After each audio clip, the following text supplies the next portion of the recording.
we're at a point in time coming off of a wild Saturday of college football. People are consistently peeking over at this board. He actually would not be my number one overall pick, nor would I bet him to be the number one overall pick. I think you got that next wave of NFL players, which is so enticing, which when you see Jaden Daniels come into the NFL and you go, I can get something like that with a guy with just as good an arm. Pro Football Today, only on SportsGrid. It's a new era in CFB to start off this year, put on full display. My take on this game is simple. I know some people will be upset about it. Good riddance to the Pac-12. Can you do it in terms of a week-to-week? I don't see a pathway for this team to miss the college football playoffs. We want to make sure you have those best bets in the entirety of our betting cards. That was thinking! But he had that program was already going there! Only on SportsGrid. I do a sliding DiVincenzo to the one. Obviously, Terrence Jennings Jr., that is actually dynamic offensively and defensively. So we'll see how it works. I think it's a little bit of a work in progress. Do both teams win?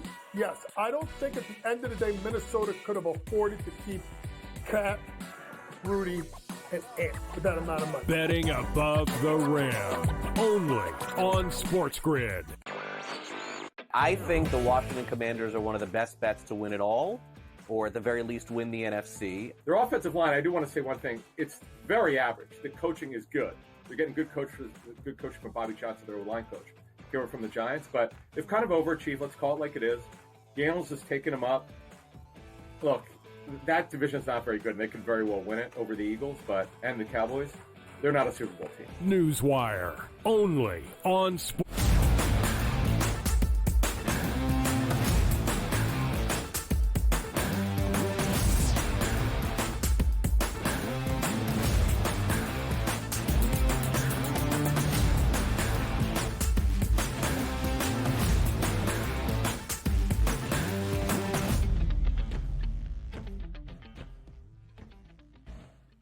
Hello and welcome to a Football Friday live right here on the early line on SportsGrid and all across the SportsGrid network. That includes sportsgrid.com/watch, where you can find your favorite destination to consume everything all across the grid. He is Joe Ranieri. I am Ben Stevens. We are here together for the next 3 hours up until 11 a.m. Eastern Time. A Football Friday to get you set for everything you need to know around Week 6 of the 2024 National Football League regular season, a week that began last night on a Thursday with an NFC West divisional duel in Seattle between the 49ers and the Seahawks. Joe, it's a weekend in college football in a Saturday slate we have eyed since the summer. For this second full Saturday in October, we will break down all of the marquee matchups, and there are a ton on Saturday coming your way tomorrow. And what a night of playoff action we had in October in the American League. 2 spots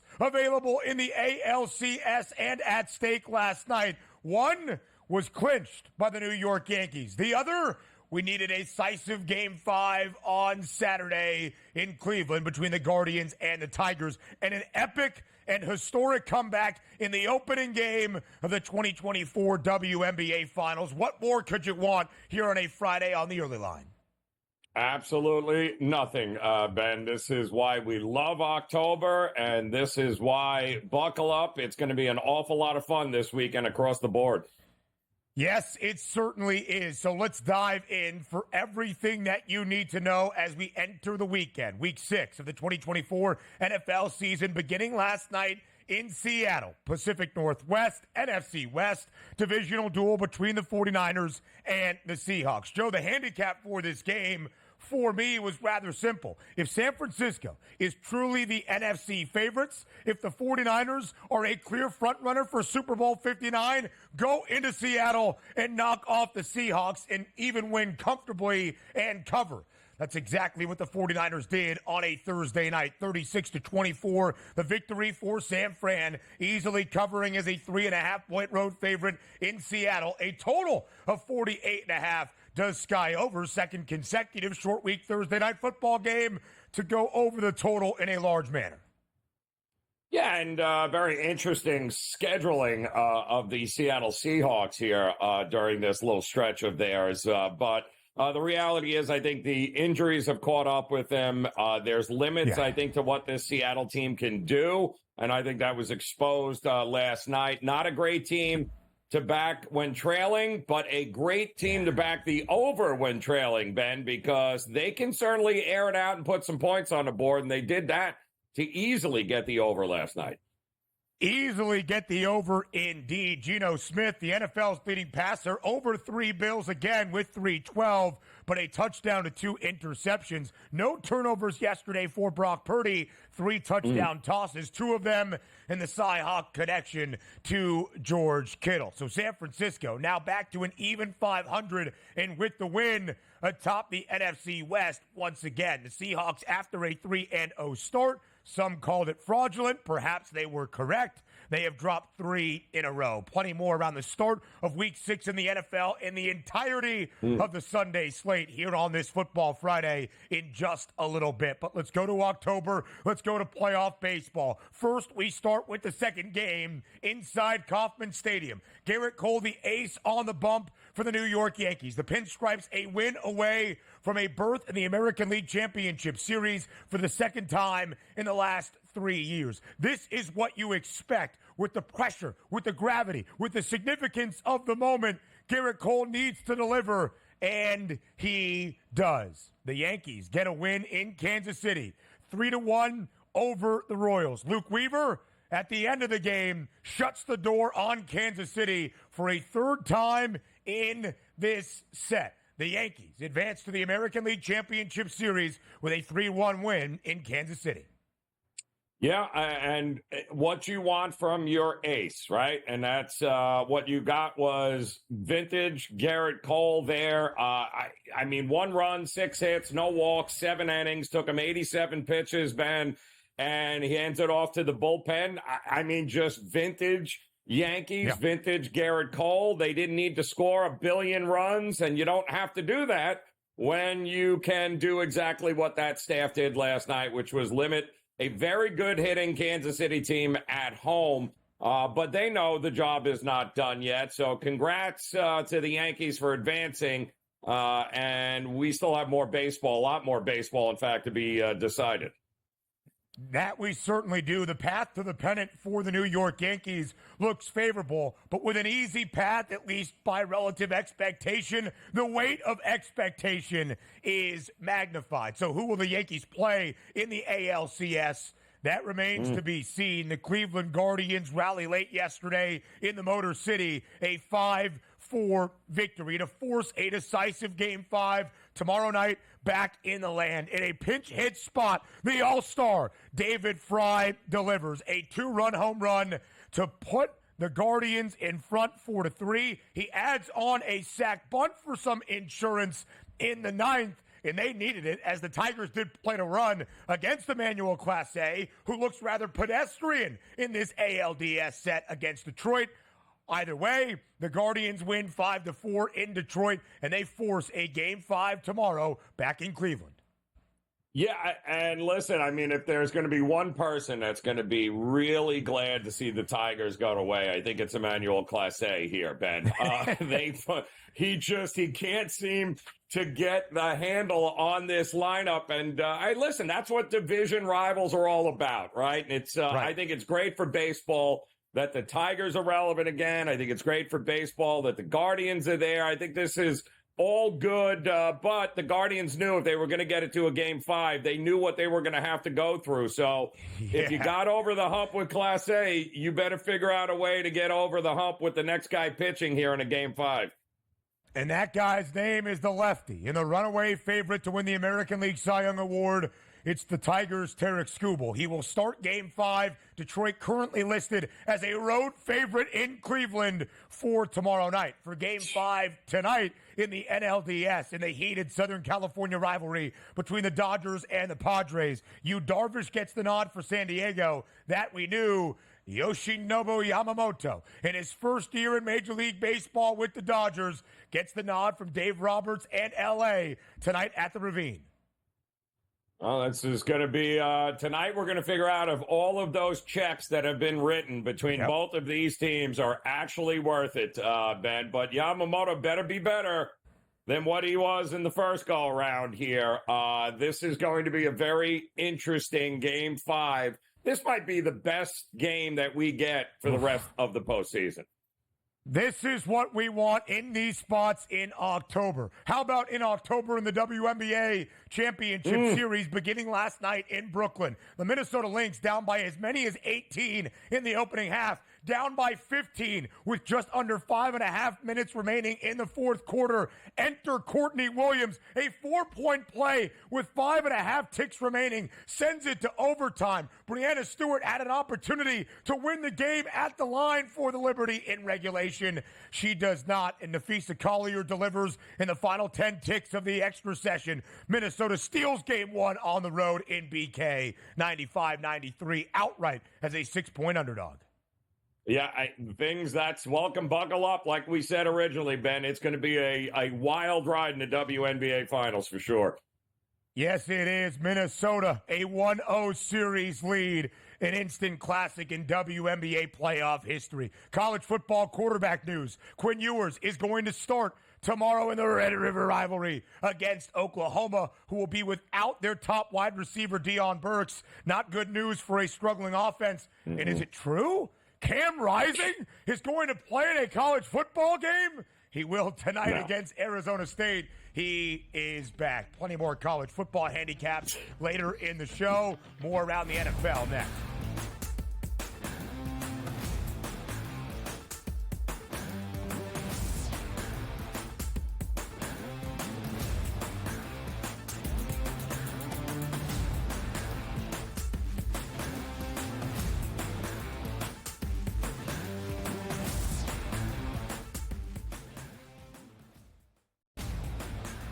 He already has more than 1,000 yards. The last 3 running backs to win the Heisman, Derrick Henry, Mark Ingram, Reggie Bush, did not have more than 650 in their opening 5 games of the year.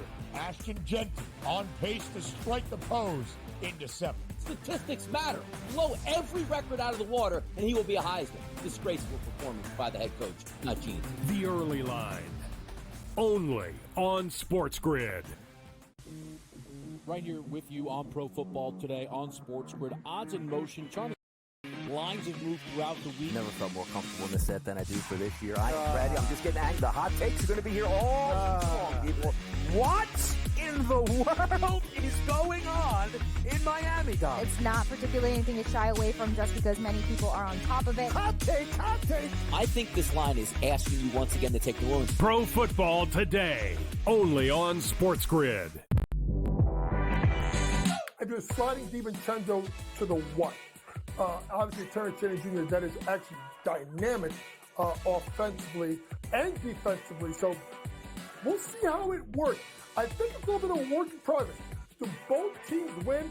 Yes. I don't think at the end of the day, Minnesota could have afforded to keep Cat, Rudy, and Ant with that amount of money. Betting above the rim, only on SportsGrid.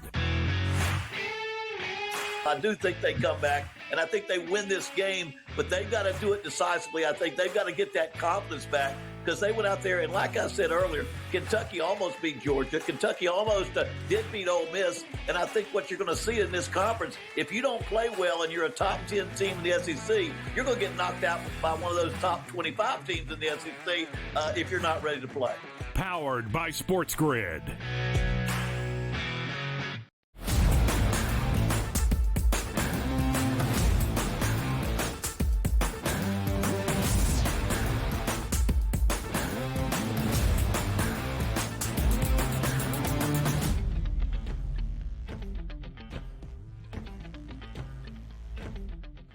Week 6 of the 2024 National Football League season kicking off last night in Seattle, a Pacific Northwest duel between divisional foes. The San Francisco 49ers, 3.5-point road favorite in the Northwest against the Seattle Seahawks. Total that closed at 48 8.5. Joe, as I shared in the open, my handicap for this game was rather simple. If San Francisco, despite being sub 500 in its opening 5 games, is going to be the NFC title favorites, which they remained entering Week 6, and a Super Bowl frontrunner alongside the Chiefs and the best from the AFC, win and cover on the road last night in Seattle, even on a short week, even against a divisional mate. And that's what the 49ers did. 36-24, the victory for San Fran. They cover as a 3.5-point road favorite. They were up by nearly 2 touchdowns at the break. Did get a little bit interesting after they scored an opening touchdown in the third quarter. Laviska Shenault, 97-yard kickoff return. Kenneth Walker III, a short rushing touchdown in the final minute and a half of the third quarter to make it just a 1-score game. But from there, San Francisco pulls away for good. Joe, what did you learn about this 49ers team, the favorites to win the NFC crown? Well, when they play like that, they're going to be very difficult to beat. So I think they know that. I thought Brock Purdy had a tremendous game. I thought his throws were on point. And I thought Geno Smith, he looked off from the get-go there. I think the opening possession ended up in a interception with him. Him and Metcalf just didn't seem to be on the same page. And we got a problem with this Seahawks defense, folks, especially against better offenses that can push the ball. And I think the coach, McDonald, even said afterward, he said, listen, we got to go back to the drawing board. We're not doing a lot of the little things correct here. And while your defense isn't doing a lot of things correct here, and they're giving up far too many plays, if it wasn't for that return by Shenault, this game wasn't even remotely close, man. At any point, did you ever think Seattle was really in this matchup at all? No, I did not really at all. It felt like the game might turn, and we had seen the 49ers blow double-digit second-half advantages like we did a week ago against Arizona. But it still felt like Seattle was climbing a very uphill battle, and that's what we have seen. This is a Seahawks defense, Joe. And one of the reasons I actually favored the over last night but did not bet it because of a short week Thursday night football game with a total near 50. This is a Seattle defense that has played to the over in 5 of its 6 games this year. And in all 5 of those overs, they have allowed the opposition at least 20 points. The Seahawks, after a 3-0 start against Bo Nix in his debut, the New England Patriots on the road, and that game had to go to overtime for Seattle to edge it out. And Skylar Thompson in his first game for Miami, a Seattle team that started 3-0 that has now lost 3 in a row. And in those 3 losses, Joe, they allowed 42 points to Detroit, 29 in total to the New York Giants a weekend ago, and last night, 36 to San Francisco. By the way, the 49ers have played to the over in all 3 of their wins this year. San Francisco booked as a favorite in all 6 games. They have covered in all 3 wins. In fact, they've been a favorite in every single game since the start of the 2023 season a year ago. Now, 12-14 against the spread. And, Joe, there's some issues for the 49ers defensively, I would say, but some glaring issues for Mike Macdonald, who is a bright defensive mind in his first year as the head coach of these Seattle Seahawks. So the game went pretty much according to the script that we had laid out yesterday in previewing it here on the early line. Let's talk about some of the performers as well. Brock Purdy, clean and efficient football last night, 255 yards, over his passing yards prop ever so slightly, 3 passing touchdowns. Joe, last week in the loss to Arizona, unthinkable. Multiple interceptions. Last night, 3 touchdown tosses for the first time in a game this year. 2 of them to George Kittle and an explosive play to Deebo Samuel, who was heavily involved in the offensive scheme a night ago. Yeah, and that was vintage Deebo last night for sure. But those passes, listen, we know what Brock Purdy is capable of when he has the weapons at his disposal. And quite honestly, I think they can just mix and match whoever the running back is going to be in that offense. But if that version of Brock Purdy shows up, they are almost impossible to beat. However, to your point, a 23-3 lead, and once again, You allowed the Seahawks back into the game. And, yeah, we saw it with Arizona. We saw it again here with Seattle. It's worth keeping an eye on there, Ben. A lot of young guys at the back end of that 49er defense. And again, Joe, when you look at the team Seattle has faced, the offenses have not been overwhelming except for maybe that Monday night game in Detroit against the Lions prior to last night. The only time Seattle had been booked as a dog this year. They have really not come anywhere close to covering in either of the two games booked as the underdog. Against New England, both backs, Antonio Gibson and Ramondre Stevenson, put up more than 80. Detroit ran for more than 100. Tyrone Tracy, the rookie out of Purdue via Iowa last week, nearly 130 yards against Seattle. And last night, Jordan Mason got off to a great start in the opening half, then was hurt. It was the only reason he stayed under his rushing yards prop that closed in the mid-80s. So how about the rookie out of Louisville via Wisconsin, Isaac Garendo? 10 carries for 99 rushing yards. The Seattle defense has been exposed, and San Francisco did take advantage last night. Well, look at the overall outlook, Joe, in the NFC West and the rest of this season for both San Francisco and Seattle. But one of my main takeaways is looking at the Seahawks and their next games coming up against some good offenses and thinking the over is probably going to be a sound betting strategy. Anytime this team has to play from behind, you're going to get some more points. They are certainly capable of throwing the ball with Geno, but they're also capable of making some mistakes and giving good offenses short fields. That means more points, Ben. I'm with you. Listen, next Sunday in Atlanta for Seattle. The Sunday after that, they host the Buffalo Bills. We would think some offenses that can rack it up. We shall see. So San Francisco looks to be the conference favorites last night. What are the odds set next?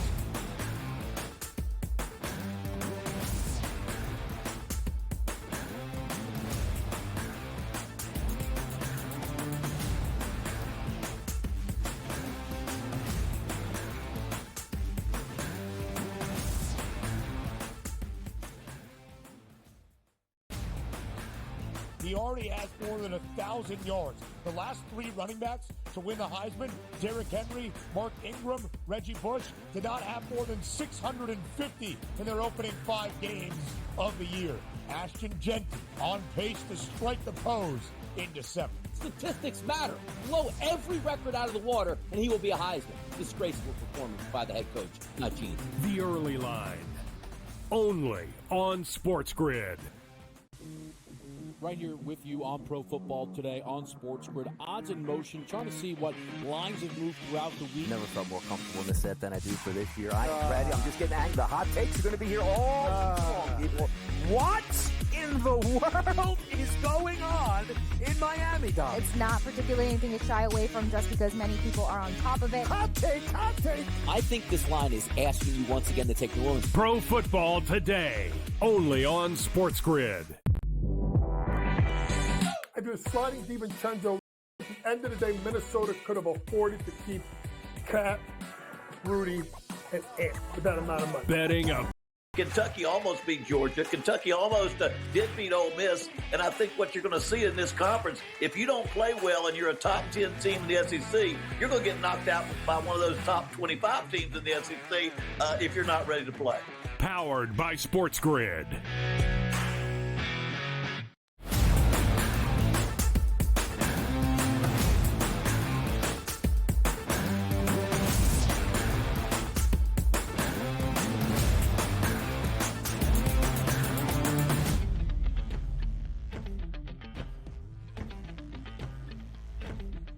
There are always reactions and overall takeaways to any individual game and week in the National Football League. Short week Thursday night football game, significant divisional matchup between the 49ers and the Seahawks. Joe, as we said, with a win for San Francisco, they would get back to an even 500, albeit just 3-3 after a sub-500 start.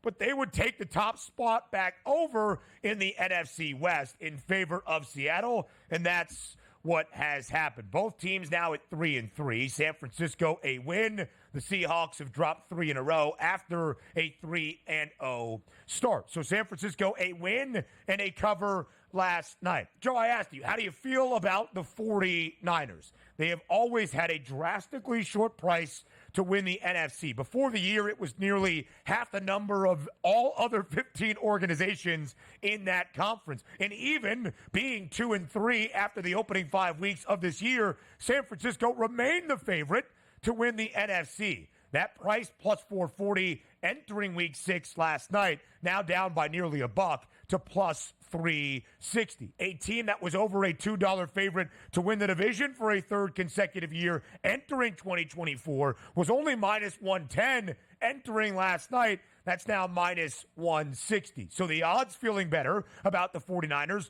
But Joe, what does your overall season outlook for San Francisco say? Yeah, well, I mean, there's at this point, Ben, and again, I mean, championships aren't won in September and October in the NFL. However, they've had some ups and downs here, the 49ers, like most teams have. But what we're starting to see is the ceiling of the 49ers compared to a team like, let's say, Seattle or Arizona and even the Rams, who are all banged up as well. The ceiling is still much greater with this 49ers team, which has to put them in a favorite role. And they should be a favorite. The market is not overreacting to a loss. In fact, you might argue, Ben, that quite honestly, maybe some of those numbers are a little bit short compared to where they can go. If the nucleus and Brock Purdy stay healthy, I don't care what the running back situation is. If you keep Ayuk, Debo, and Kittle on the field with them, you're going to be just fine. The defense will figure it out for the 49ers. I think that's a great point, Joe. It felt like some of the offseason optimism to play San Francisco as nearly half the price of everybody else or in front of the Chiefs, who they have lost 2 Super Bowls to in the last 5 seasons, felt a little bit short and drastic. But now you could almost argue, as you said, you have to give Kyle Shanahan and the 49ers the benefit of the doubt to at least be there at the end. Win the conference? Probably. Win a Lombardi trophy? Probably not at this moment, at least based on previous postseason pedigree. But to be there and to have the opportunity and thus to give the sports bettor an opportunity to cash or find some value on a season-long ticket, certainly. Again, our producer extraordinaire, Joe Frizo, pointed this out to me before yesterday's game on Thursday night. Minus 110 for the 49ers to win the division. They were greater than a $2 favorite, and simply with a win on the road in the Northwest, they would take over the top spot again. So I bet it. I actually thought we'd see stronger movement, but hey, minus 110 to minus 160, I'll take that in the span of less than 24 hours. And again, Joe, there's not many teams in that division that you think will truly rival the San Francisco 49ers at this moment. The Cardinals are a pesky team, as we know. The Rams, too injured at this moment to really have a grandiose picture of them. And now to Seattle. Again, Mike McDonald, rookie head coach, but known as a bright defensive mind from his time in Baltimore under John Harbaugh. It has not resulted in immediate success on that side of the football just yet for Seattle. After being one of 5 teams to start 3-0 this season, I'm sure their playoff price, I don't know off the top of my head, was a minus money number. Now it's plus 225 because of some of those glaring issues. Yeah, well, a lot of injuries on the defensive side of the ball, but he said it last night after the game. We're not doing the little things necessary to win games against, obviously, the better team. So they are going to go back to the drawing board. We'll see how good. It is a first-year head coach, after all, Ben. So there's going to be some growing pains on that side of the equation as well. They certainly can put up points with the best of them. We'll see if he's as good a defensive genius as everybody has labeled him to be here with this team. Producer extraordinaire Joe Frizo stepping up and in once again. Seattle was minus 122 to make the NFC postseason after that 3-0 start. The Seahawks over in 5 of 6 games this year. Know that for your week-to-week handicaps. 2 October in playoff baseball next.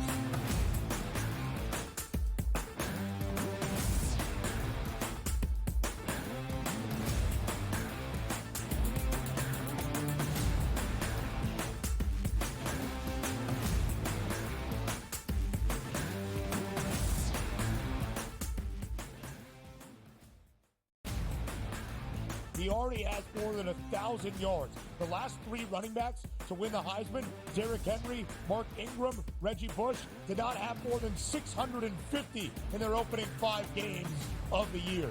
Ashton Genty on pace to strike the pose in December. Statistics matter. Blow every record out of the water, and he will be a Heisman. Disgraceful performance by the head coach, not Gene. The Early Line, only on SportsGrid. Right here with you on Pro Football Today on SportsGrid. Odds in motion, trying to see what lines have moved throughout the week. Never felt more comfortable in this set than I do for this year. I am ready. I'm just getting angry. The hot takes are going to be here all long, people.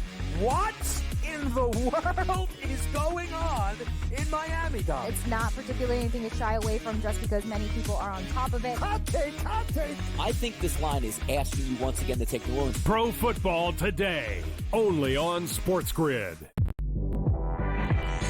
I do a sliding DiVincenzo to the what? Obviously, Terrence Jennings Jr., that is actually dynamic offensively and defensively. So we'll see how it works. I think it's a little bit of a work in progress. Do both teams win? Yes. I don't think at the end of the day, Minnesota could have afforded to keep Cat, Rudy, and Ant with that amount of money. Betting above the rim, only on SportsGrid. I do think they come back, and I think they win this game, but they've got to do it decisively. I think they've got to get that confidence back because they went out there, and like I said earlier, Kentucky almost beat Georgia. Kentucky almost did beat Ole Miss, and I think what you're going to see in this conference, if you don't play well and you're a top 10 team in the SEC, you're going to get knocked out by one of those top 25 teams in the SEC if you're not ready to play. Powered by SportsGrid.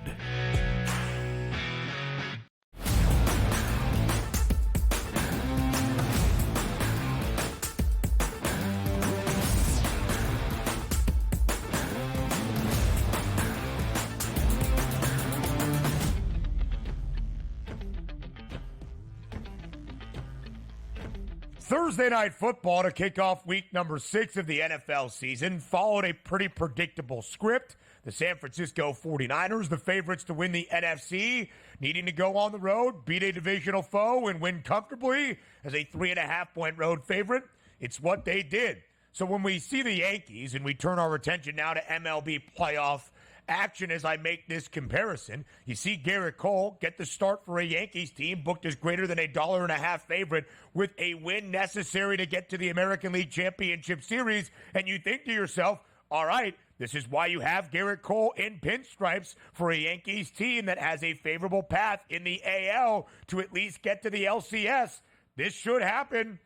It's exactly what did happen last night in Kansas City inside Kauffman Stadium. Garrett Cole, sensational. 7 innings of work, only allowing 6 base knocks, just 1 earned run, not a single walk registered, and striking out 4 as the Yankees do just enough offensively. And Luke Weaver comes in for a 3rd time in the 3 wins for the Yanks in this series to shut the door and record a save. The Yankees win 3-1 in Kansas City. The Yankees, Joe, have now advanced to the American League Championship Series.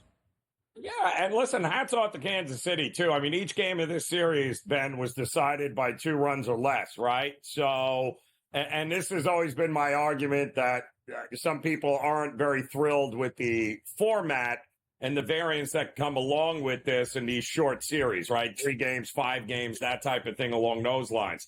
But the reality to me, Ben, is that if you're the better team, I don't care if you play 3 games, 4 games, 5. It doesn't matter. If you're the better team, handle your business. And the Yankees were the better team here. The market knew it, which is why they were the favorite.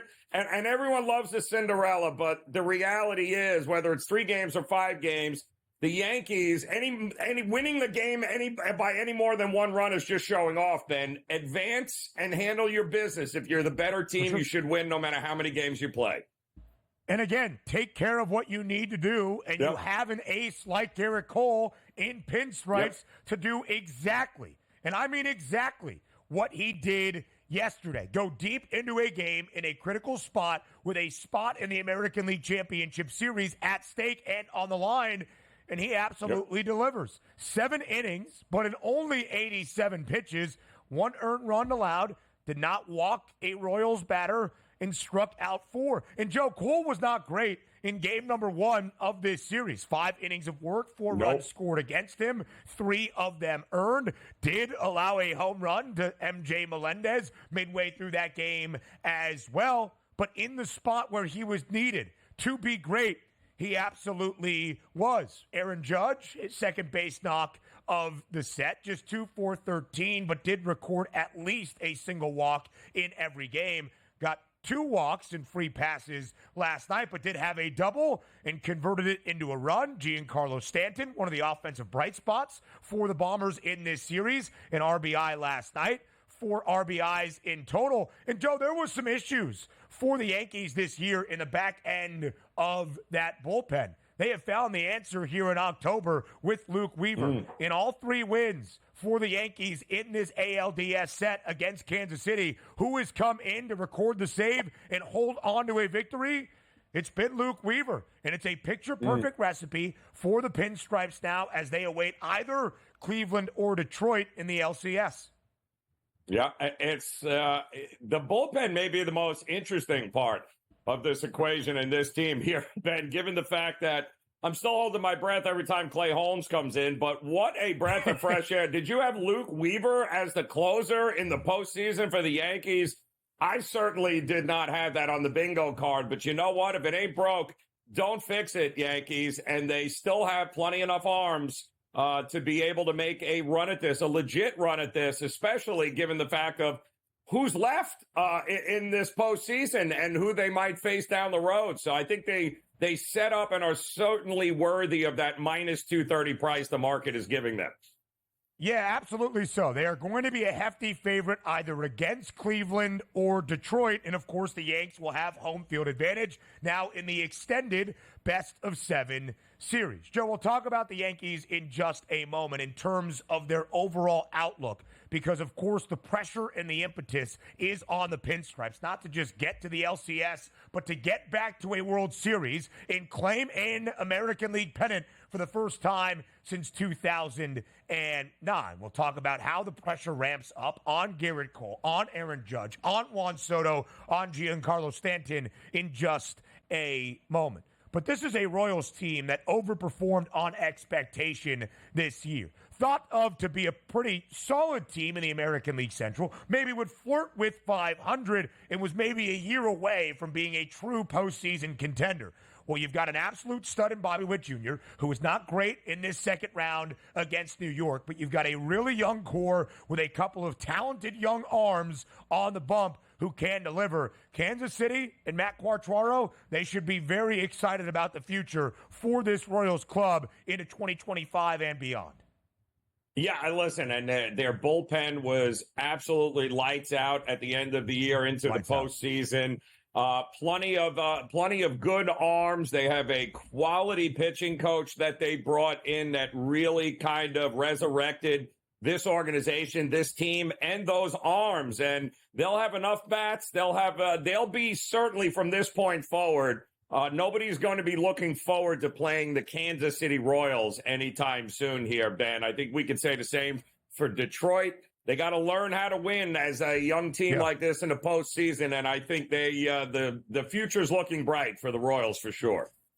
Absolutely so. And again, they are going to take this playoff performance and the experience learned, and it is going to vault them. 86 and 76 for KC. Cashed a bet very early on for me in September, over 73.5 wins. Bada bing, bada boom. You've locked up Bobby Witt Jr., the $281 million man who was worth every single cent. This was the first time, Joe, that Kansas City had hosted a playoff game inside Kauffman Stadium since the World Series run in 2015, their first playoff berth since 2015. The first time winning more than 75 games since 2017. A bright future ahead for KC. Again, though, Joe, you mentioned it. The Yankees now greater than a $2 favorite, minus 230 to win the American League pennant. A pennant that has avoided New York since their last World Series championship in 2009. Since then, this will now be the 6th appearance in the ALCS for New York. They have not won the pennant in the previous 5. They've lost 3 of them to the Houston Astros, most recently swept by Houston in 2022. They were swept by the Tigers way back in 2012, a potential foe in the LCS. And, Joe, this is what we have talked about. With a favorable path, the pressure almost ramps up because if you fall flat, if you come up short, the calls and the questions will only be magnified. So is this the time the New York Yankees match expectation and at bare minimum reach the World Series? Listen, we can have the argument, Ben, each and every year the Yankees step foot on the field in April. The expectation and the talent level is quite honestly good enough to win a world championship. They are the damn New York Yankees. Of course, there's never expectations of anything other than a world championship. However, expectations of winning and actually winning, as we have seen for over a decade now, are two totally separate things. However, for all the ups and downs and the aggravation all year long with this Yankees team and frustration, you know, Ben, they still finished first in the American League East. Here they are now with a chance at an American League pennant. It's all coming together. The legit answer is we have no excuses, Yankees. None not to win this.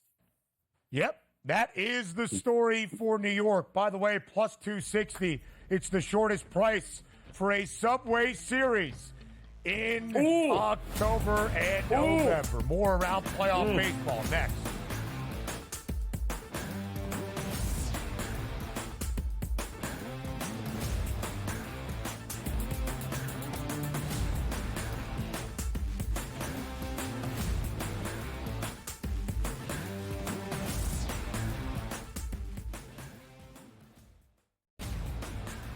He already has more than 1,000 yards. The last 3 running backs to win the Heisman, Derrick Henry, Mark Ingram, Reggie Bush, did not have more than 650 in their opening 5 games of the year. Ashton Genty on pace to strike the pose in December. Statistics matter. Blow every record out of the water, and he will be a Heisman. Disgraceful performance by the head coach, not Gene. The Early Line, only on SportsGrid. Right here with you on Pro Football Today on SportsGrid. Odds in motion, trying to see what lines have moved throughout the week. Never felt more comfortable in this set than I do for this year. I'm ready. I'm just getting angry. The hot takes are going to be here all long, people. What in the world is going on in Miami, Dom? It's not particularly anything to shy away from just because many people are on top of it. Hot take, hot take. I think this line is asking you once again to take New Orleans. Pro Football Today, only on SportsGrid. I do a sliding DiVincenzo to the 1. Obviously, Terrence Jennings Jr., that is actually dynamic offensively and defensively. So we'll see how it works. I think it's a little bit of a work in progress. Do both teams win? Yes. I don't think at the end of the day, Minnesota could have afforded to keep Cat, Rudy, and Ant for that amount of money. Betting above the rim, only on SportsGrid. I do think they come back, and I think they win this game, but they've got to do it decisively. I think they've got to get that confidence back because they went out there, and like I said earlier, Kentucky almost beat Georgia. Kentucky almost did beat Ole Miss, and I think what you're going to see in this conference, if you don't play well and you're a top 10 team in the SEC, you're going to get knocked out by one of those top 25 teams in the SEC if you're not ready to play. Powered by SportsGrid.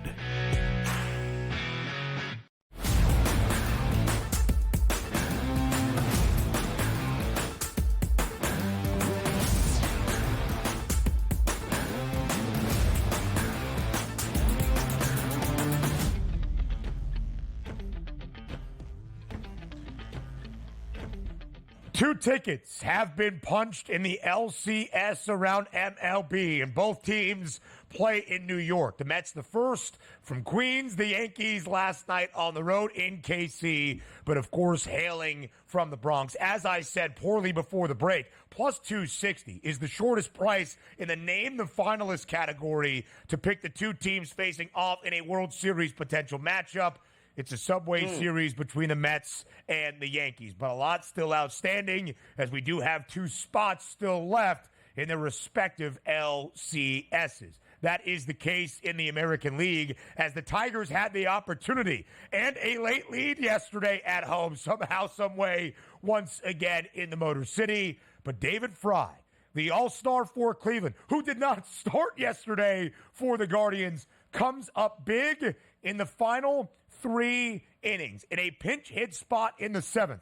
A 2-run home run to put Cleveland in front 4-3. A sac bunt in the top of the 9th to add insurance, and it's a good thing they had the additional run, because Emmanuel Clase has come back down to earth amongst us mere mortals, at least against the Tigers. They score a run in the bottom of the 9th, but that's it. Cleveland wins 5-4 to force a decisive game number 5 tomorrow in the land. The Guardians and Tanner Bybee were a slight road favorite yesterday in Detroit to see this series go the distance, and that's what we will have.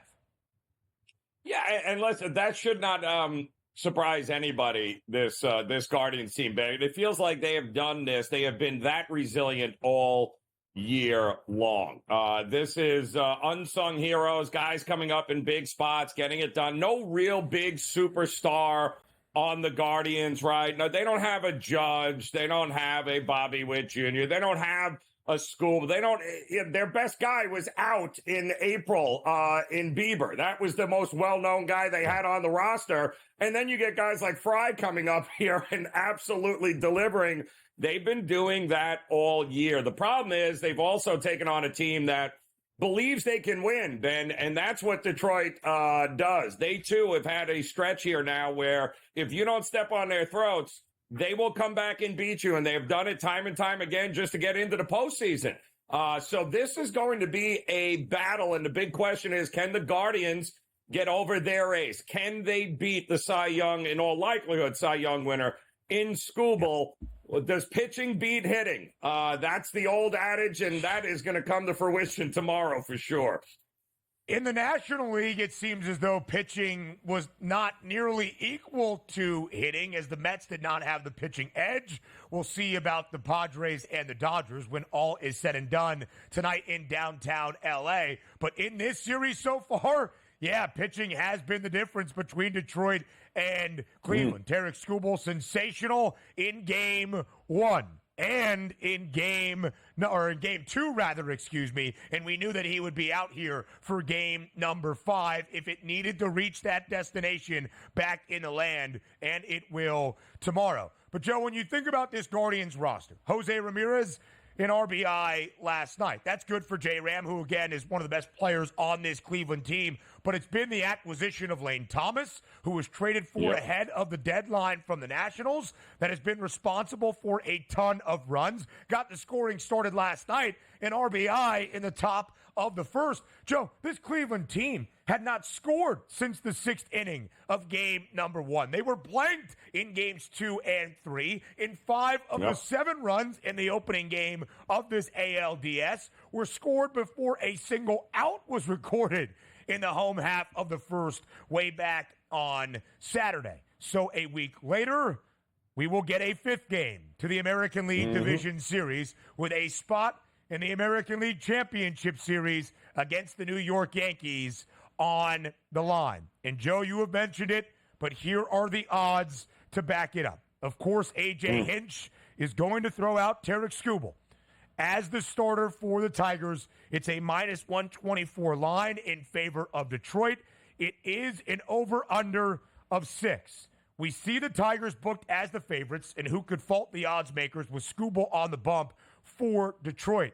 But will it be correct? Will the Tigers, a road favorite in Cleveland, earn a victory in a winner-take-all Game 5 to get a spot in the ALCS against the Yankees? Yeah, keep an eye on, too. Carpenter ended up pulling his hamstring in that game. I think it was pitch hit for Detroit late. That's a big bat for them that they may not have access to here. But ultimately, Ben, it's going to come down to whether or not the bullpen of the Guardians can limit the bats of Detroit, and can the offense of the Guardians get to Skubal early enough and have a lead heading into where they can actually deploy that lights-out bullpen. Can they do that? That's going to be the big. That's going to be the big battle. Would it shock you if this thing went to extra innings, Ben? Would it shock you if we were in the 14th inning? I mean, no. Wouldn't shock with me. a total of 6, the game might be 0-0. Honestly, that could be the case. Yep. And Joe, Tarek Skubal, as we have said, is going to run away with the American League Cy Young Award, and rightfully so. What he has done here in the postseason has been the stuff of playoff lore for Detroit. 13 innings of work in total against Houston and in Game 2 on Monday against Cleveland. He'll have a pretty normal amount of time of rest. It's not like he's pitching on 2.5 days or 3 days of rest. And in the Game 2, his opening against the Cleveland Guardians, 7 innings of shutout baseball, only 3 hits allowed in 8 strikeouts. Did not allow a single walk to the Guardians as well. And he was amped up by the atmosphere in Cleveland on Monday afternoon. So much so that his mother took to social media, replying to our guy, the pitching ninja, where you could hear Tarek Skubal tell the crowd perhaps in Cleveland to shut you-know-what up. And his mother said, Tarek Daniel, enough of the potty mouth. He will have those emotions, though, Joe. No doubt about it in Game 5 tomorrow.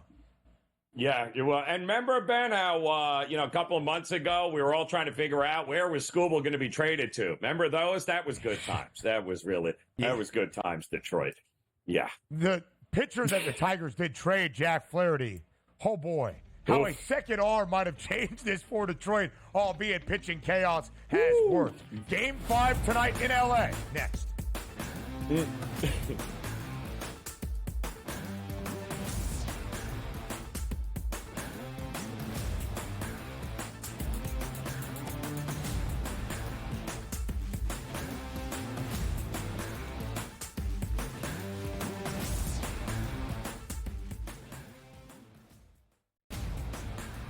He already has more than 1,000 yards. The last 3 running backs to win the Heisman, Derrick Henry, Mark Ingram, Reggie Bush, did not have more than 650 in their opening 5 games of the year. Ashton Genty on pace to strike the pose in December. Statistics matter. Blow every record out of the water, and he will be a Heisman. Disgraceful performance by the head coach, not Gene. The Early Line, only on SportsGrid. Right here with you on Pro Football Today on SportsGrid. Odds in motion, trying to see what lines have moved throughout the week. Never felt more comfortable in this set than I do for this year. I am ready. I'm just getting angry. The hot takes are going to be here all long, people. What in the world is going on in Miami, Dom? It's not particularly anything to shy away from just because many people are on top of it. Hot take, hot take. I think this line is asking you once again to take New Orleans. Pro Football Today, only on SportsGrid. I do a sliding DiVincenzo to the what? Obviously, Terrence Cheney Jr., that is actually dynamic offensively and defensively. So we'll see how it works. I think it's a little bit of a work in progress. Do both teams win? Yes. I don't think at the end of the day, Minnesota could have afforded to keep Cap, Rudy, and Ant with that amount of money. Betting above the rim, only on SportsGrid. I do think they come back, and I think they win this game, but they've got to do it decisively. I think they've got to get that confidence back because they went out there, and like I said earlier, Kentucky almost beat Georgia. Kentucky almost did beat Ole Miss, and I think what you're going to see in this conference, if you don't play well and you're a top 10 team in the SEC, you're going to get knocked out by one of those top 25 teams in the SEC if you're not ready to play. Powered by SportsGrid.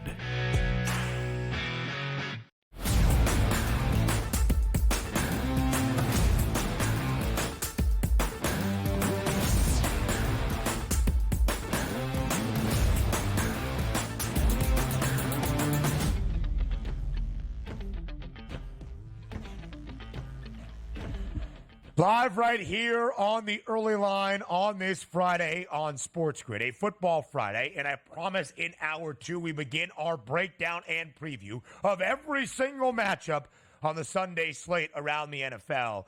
But how can you not love October in the sports calendar? We have 2 winner-take-all decisive Game 5s in the MLB postseason. Tomorrow night, 8 p.m. Eastern Time in Cleveland, it's the Guardians and the Tigers for a spot in the ALCS against the New York Yankees. Tonight, 8 p.m. Eastern Time at the Ravine in downtown Los Angeles. It's a Game 5 between the Padres and the Dodgers. A heated Southern California rivalry between L.A. and San Diego. These two teams do not like each other. These two teams have faced off in postseasons in years past. These two teams will match up, Joe, with the second spot in the NLCS at stake in a series against the New York Mets. Here are the odds for this decisive Game 5 tonight. The Dodgers, a home favorite, as you might expect, at -142. The Dodgers manager, Dave Roberts, confirming what we expected yesterday. Yoshi Yamamoto will get the start in Game 5 against Yu Darvish, who was already listed as the starter for San Diego. Total is at 8 for tonight at the Ravine. So, Joe, break it down for us. Who takes Game 5? Who takes that final spot in the NLCS against the Mets? Well, I mean, you might look at the Game 4 result, right, and go, wow, 8-0 Dodgers. My goodness, Yep. here, now they're heading home. Well, sorry, the advantage to me is still with the Padres. Why? Well, Yu Darvish has been lights out, and so have the Padres when he has pitched. The Padres have won all 6 of his starts since the start of September. And maybe the most important part of this matchup is that Shohei Ohtani looks like he doesn't have a clue against him. He made Ohtani look absolutely lost at the plate. That is very hard to do. And yet in that Game 2, man, Ohtani did not win that battle in any way, shape, or form. I mean, 3 hits, 1 run, 7 innings pitched. You get that kind of performance again out of Darvish, it's over for the Dodgers here. So I don't know what they've got to do differently. I don't know what they can do differently, but I'm willing to say this. If we get to the 6th inning, 7th inning, and the Padres are ahead, I think it's lights out for the Dodgers. So give me the Padres in the first 5 at plus money. Joe, we have seen, and I like that look certainly here because you would give the pitching edge to Yu Darvish, you would expect in this matchup right here, right now, especially after Yamamoto did struggle in the opening game against San Diego. We have seen a couple of decisive wins in this set. The Padres winning 10-2 in a heated game that involved fans throwing objects on the field at Dodger Stadium in the direction of Jurickson Profar. That should never happen, and we hope to not see it tonight. But San Diego did win 10-2, and that game was never really close. We saw L.A. return the favor 8-0 in game number 4 a few nights back in San Diego. We saw 11 runs in the first 3 frames in game number 3, and 7-5 was the game in the opening of this NLDS. We have seen a ton of offense from either side so far in this series. And Joe, frankly, it comes down to this for the Dodgers, because if they do not win game number 5 tonight, I think there's a lot of sweeping changes in this organization. And this is why you spend more than $1 billion to assemble your roster, to win tonight's game, to have Shohei Ohtani step up, to have Mookie Betts continue to deliver, and the big prize also in Yamamoto go out there and step up on the most significant of stages. If it does not happen, this season will be considered an utter failure and disappointment. And I'll just say this, Dave Roberts ain't coming back to manage this team in 2025.